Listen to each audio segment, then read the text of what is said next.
सुनावणी पार पडली, नेमकं काय घडलं, न्यायालयाचं काय नेमकं म्हणणं आहे? अपिलासोबत आपण जो स्टे ऍप्लिकेशन दाखल केला होता, म्हणजे सेंटेन्स आहे त्याचं स्टे मिळावं म्हणून, तर त्याच्यात आज सुनावणी झाली. सरकारी वकील साहेबांचा आर्ग्युमेंट ऐकून घेतला. त्यांचे जे 2-3 मुद्दे होते त्याला मी रिप्लाय पण दिला आणि आता मेहरबान कोर्टाने 1 मार्च अशी ऑर्डरसाठी ठेवलेली. काय आपल्याला अपेक्षा आहे ज्याच्यामध्ये आपल्या पक्षकाराच्या बाजूने?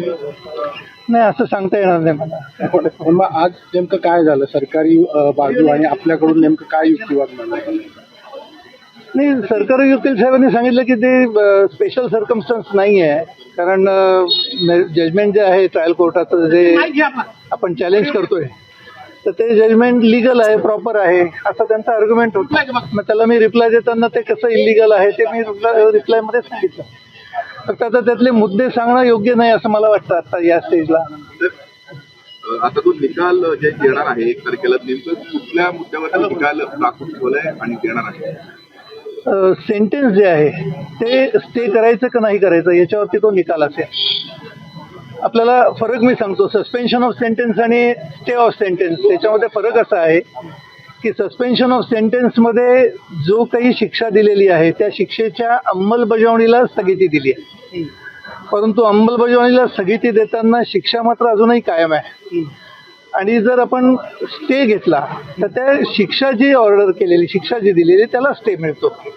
हा फरक आहे त्यातला. त्यामुळे म्हणून मी 2 वेगवेगळे अर्ज केले होते. पण मग आज स्टे संदर्भामध्ये नाही, त्याच्याबद्दल काही चर्चाच झाली नाही. सर, मग आता अपात्रतेबाबत म्हणजे काय होणार? म्हणजे पण ती 1 तारखेला काय ऑर्डर होते त्याच्यावरती अवलंबून आहे सगळं. तोपर्यंत अपात्रता म्हणजे करू शकणार नाही. तोपर्यंत मला सांगता येणार नाही ना कसं, म्हणजे योग्य नाही बोलणार काही त्याच्यावर. आज आमदार अपात्रते संदर्भात सुनावणी होणं अपेक्षित होतं, म्हणजे तिच्यावर सुनावणी होणं. त्याच्यावरती सुनावणी आज अपेक्षितच नव्हती आणि तसा कुठला अर्ज पण नव्हता. आज फक्त जजमेंट जे दिलेलं आहे, जे कन्व्हिक्शन सेंटेन्स आहे ते स्टे करायचं की नाही करायचं एवढ्यापुरतच मर्यादित होतं. तर आपल्याकडनं आज नेमकी काय बाजू मांडण्यात आली? तर मी टेक्निकल पॉईंट मी नाही सांगू शकत नाही याच्यावरती. प्लीज आणि मला माफ करा, परंतु टेक्निकल गोष्टी मी सांगू शकत नाही. पण मग 1 तारखेला थेट निकालच येणार की पुन्हा ऑर्डर होता, आता परत आर्ग्युमेंट नाही होणार, आता ऑर्डर होती टेक्निकल?